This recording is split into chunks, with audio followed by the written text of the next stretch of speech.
शेतकरी बांधवांनो, आज आपण आलो आहोत 72 या प्लॉट कडे. तर हा प्लॉट तुम्ही पाहू शकता. थोडक्यात या ठिकाणी जी मक्का आहे तिचा बूड शेंडा पाहू शकता. तर मित्रांनो, आपण ही पाहिली 20 पाकिट या ठिकाणी आपले हरलाल 72 रब्बी किंग मेकर. तर या अगोदर मी तुम्हाला मक्का दाखवली आणि त्या शेतकऱ्यांनी, ते कोणते शेतकरी आहेत यांची ओळख मी तुम्हाला आता करून देणार आहे. तर त्यांचा सर्वप्रथम आपण परिचय घेऊया.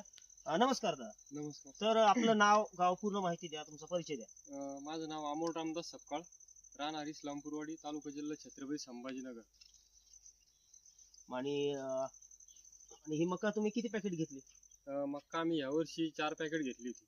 हा. ऑक्टोबर 26 ची लागवड आहे. ऑक्टोबर 26 ची लागवड. हा.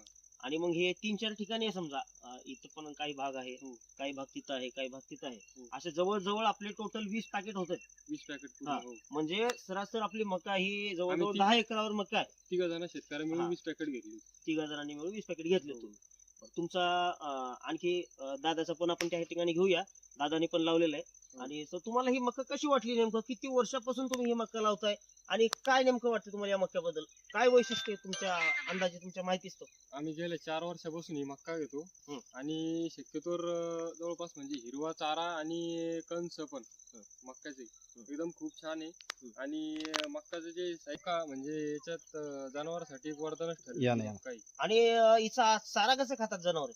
चारा मुरघासाठी एक नंबर खातात. म्हणजे जसं आपण इंडोनेशियन स्मार्ट नेपियर पाहिला, त्या चाऱ्यापेक्षा अतिशय गोड चारा असं मला कळलं अंदाजे आणि तुमचा. एकदम सुंदर. कारण आपण ती चर्चा करत होतो अगोदर चाऱ्याबद्दल. तर तुम्हाला ते कसं वाटलं, अनुभव तो कसा? चाऱ्यासाठी एकदम छान आहे. आता आमच्याकडे जवळपास समजा एक मोराळकर म्हणून मित्र आपले गणेश मोराळकर, त्यांनी पण मक्का घेतलेली. त्यांच्याकडे जवळपास 15 ते 20 गाई आहे. ते पण चाऱ्यासाठी आपल्याकडून पण स्वतः म्हणजे मागणी आहे त्या मक्काची. या मक्काची हरलाल 72. एकंदरीत ही मका पाहता त्याची उंची वगैरे सगळी लेवल आहे तुमची हाईट. काय नियोजन केलं तुम्ही अगोदर? काय खत दिली याला? काय केलं? कसं? सुरुवातीला आम्ही बेसळ डोस मक्का लागवड झाल्यानंतर एक 15 ते 20 दिवसानंतर तिला DAP चा वापर केला होता. एकरी 2 बॅग. त्याच्यानंतर मग ज्यावेळेस ती पोटऱ्यात आली समजा 5-6 फूट हाईट होईपर्यंत, त्याच्यानंतर परत आम्ही तिला 10-26 चं दिलं होतं. 10-26 दिलं. आणि अशा स्थितीमध्ये काही पोटॅश वगैरे गेलाय का हिला आणखी? नाही, आता सध्या आता काही गरज नाही. आणखी मग किती दिवसानंतर याची हार्वेस्टिंग करणार तुम्ही आणखी? अजून तरी एक चाऱ्यासाठी म्हटलं एक 15 ते 20 दिवसानंतर.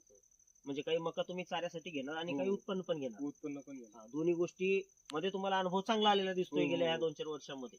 आणि चाऱ्यासाठी पण उत्तम आहे. मुरघासाठी ते एक नंबर आहे. एकरी जवळपास समजा 32 ते 35 टनापर्यंत ॲव्हरेज तिचं येतं. तर आता यानंतर यांचे जे मित्र आहेत आपले गणेश मोराळकर साहेब, त्यांची पण आपण त्यांचं नाव, गाव, पूर्ण माहिती त्यांची पण घेऊया. आणि दादांना पण या ठिकाणी कसा अनुभव आला, काय त्यांच्या प्रतिक्रिया ते पण बघूया. नमस्कार. आपण पाहिलं ही मका आणि या दादाने ज्या शेतकऱ्यांनी मका लावली होती त्यांचं पण मला तर, पण त्यासोबत त्यांचे जे मित्र आहेत मोराळकर दादा, त्यांनी पण हीच मका, ते पण हीच मका वापरतात. ते जवळजवळ 5 वर्ष झालं या मक्या व्यतिरिक्त दुसरी मका ते अजिबात घेतच नाहीत. तर आपण या ठिकाणी त्यांच्याकडून जाणून घेऊया की बाबा ही मका ते का लावतात आणि का हीच मका ते लावतात, ते पण आपण त्यांना विचारून घ्या. नमस्कार दादा. सर्वप्रथम आपलं नाव, गाव, पूर्ण माहिती द्या. मी गणेश अशोक मोराळकर, राहणार सावंगी अरसूल, तालुका जिल्हा छत्रपती संभाजीनगर. मग तुम्ही गेली 4-5 वर्ष झाली हीच मका वापरता, काय नेमकं वैशिष्ट्य आहे?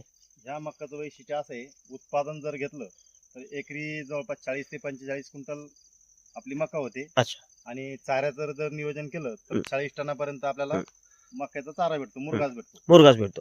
आता मला वाटते यांची तुमची उंची 5.5 फूट असेल. 5.5 आणि हे जवळजवळ मला वाटते 9 ते 10 फुटाच्या प्लस आहे. 10 प्लस हाईट आहे. आणि वरती तुराची तर आपण ते कॅल्क्युलेशन नाही केलं, फक्त मका आपली 10 प्लस आहे. तर मग मुरघास किती बोध भरतो किंवा कसा भरतो? मुरघास माझ्याकडे बंकर आहे असल्यामुळे मग टनामध्ये जर म्हणायचं तर 40 टन तो आरामात निघतो एकरी. अंदाजा तुमच्याकडे गाई वगैरे किती आहेत? माझ्याकडे 15 गाई आहे. 15 गाई आहेत तुमच्याकडे. तर तुम्हाला वर्षाकाठी किती बोध लागतात किंवा किती टन मका लागतो? वर्षाकाठी जवळपास 150 टन मुरघास मला पाहिजे. अच्छा. आणि ह्या मक्याचं तुम्ही साठवून ठेवता म्हणजे येणाऱ्या पुढच्या सीझन साठी? अच्छा. मग तुम्हाला कसं वाटली दादा ही मका? ही मका तर माझी फेवरेटच म्हणता येईल. या मक्याशिवाय मी ह्या सीझनला, ह्या हंगामामध्ये ह्याच मक्याचा वापर करतो. अच्छा. कारण हा मक्याचा चारा जवळपास मला खूप दूरपर्यंत नेऊन सोडतो. म्हणजे लवकर लवकर चाऱ्याची मला आवश्यकता पडत नाही. धन्यवाद दादा, तुम्ही दाखवलेल्या विश्वासाबद्दल, त्याबद्दल आणि या आपल्या व्हरायटीवर तुमचं जे प्रेम आहे त्याबद्दल मी तुमचा आभारी आणि ऋणी आहे. धन्यवाद. असंच प्रेम आपल्या हरलाल सीड्स, हरलाल 7272 या आपल्या व्हरायटीवर असू द्या. आणि यानंतर आपले पावसाळी वाहन पण ऑस्कर आहे, विठ्ठल आहे, लाडली आहे, नोबेल आहे, मंडेल आहे, केसूल आहे, अशा अनेक व्हरायटी आपल्याकडे आहेत. तर अशा फायटर व्हरायटी आपल्याकडे आहेत. त्या ठिकाणी आपण रब्बीसाठी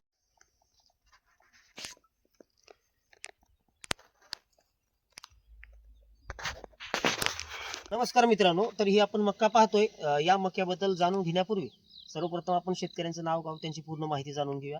तर नमस्कार दादा, आपलं नाव, गाव, पूर्ण माहिती द्या. माझं नाव सुनील अंबादास सपकाळ, राहणार इस्लामपूरवाडी. तुमचा मोबाईल नंबर. 7972 83 43 00. गेली 2-3 वर्ष झालं तुम्ही ही मका घेताय. हो घेतोय. तर या मक्याबद्दल काय तुम्हाला अनुभव आला, काय तुम्हाला वाटतं, ऍक्च्युअली या मक्याबद्दल काय वाटतं, काय अनुभव आला ते तुम्ही मक्काचे कणीस लांब राहतं, सांगा. हे आपण दाणा- पाहू शकता, दांडा वगैरे आपण पाहू शकता. दाना वगैरे व्यवस्थित आणि वजन चांगलं बसतं. ऍव्हरेज मुरघासला पण बसतं व्यवस्थित. मुरघास केला तरी योग्य आहे किंवा कणसं मोडून जरी केलं तरी योग्य आहे. काय अडचण आणि नाही. ऍव्हरेज तुम्हाला काय भेटतं, 48 वगैरे भेटतं एकरी, हो. काय भेटतं? कारण दादा या ठिकाणी आपण चर्चा केली होती 47 ते 48 बसतं. 47 ते 48 पर्यंत. हो, मी 1.5 एकरामध्ये जवळपास 78 क्विंटल मक्का काढलेली गेल्या वर्षी. 78 क्विंटल मका तुम्ही गेल्या वर्षी काढलेली आहे. काढलेली. तरी मग हाईट वगैरे समप्रमाणात अशीच होती गेल्या वर्षी हो, पण, हो, असं. आणि नियोजन पण चांगलं आहे तुमचं. हो. तर या ठिकाणी सुरुवातीपासून म्हणजे अगोदरपासून मका लागवडीपासून ते आतापर्यंत तुम्ही काय काय दिले याला खाण्यासाठी, म्हणजे याला खत? आम्ही लावत्या वेळेस टोकन पद्धतीने टाकली. हो. आणि डीएपी वगैरे टाकून डीएपी 10 टाकलेली. ते आपण पाहू शकतो. ऊसाचं झाड, ऊसाचा धाट कसा असतो त्यापेक्षा झाड आहे, त्यापेक्षा झाड आहे आपण पाहू शकता. आणि 1 2 3 4 चौथ्या पानालाच कणीस आहे, चौथ्या ते 5व्या पानाला हे बघू शकता तुम्ही. आणि विशेष म्हणजे एकच फवारणीचा मक्का आणलेली आहे. आळीचा खर्च कमी आहे या मक्याला. आळीची एकच आळीचा फवारणी केलेली शक्यतो आळीची गरज नाही, फक्त नाही म्हणून शेतकरी करतात आळीचं. आहे. हो, एकच त्याच पद्धतीने फवारणी तुम्ही पण केलेलं असं वाटतं. केली, एकच फवारणी. एक फवारणी केली. मग त्यानंतर आता डोस देऊन किती दिवस झाले याला, खताचा डोस देऊन दुसरा? आता दुसरा महिना होऊन गेला. 1 महिना येऊन गेला. हो. तर मग हा प्लॉट आपण या ठिकाणी पाहतोय तर सगळ्या बाजूने असंच आहे का? पूर्ण कडेने सारखं फक्त आहे, असं? पूर्ण टोटल सारखं. हा, म्हणजे आपण आतमध्ये पण कुठेही पाहिलं तरी तरी सारखं. समान उंची आणि समान कणसाची साईज, बिलकुल सगळं सारखंच दिसतं. हो. आणि दोन्ही बरं का कणसं हा पूर्ण. प्रत्येक आणि प्रत्येकाला गुळाचं 2-2. प्रमाण पण चांगलं आहे. बिलकुल. हो ते पण पाहू शकतो जा. हे प्रत्येक दाटाला 2-2 आहेत का? हो. अच्छा.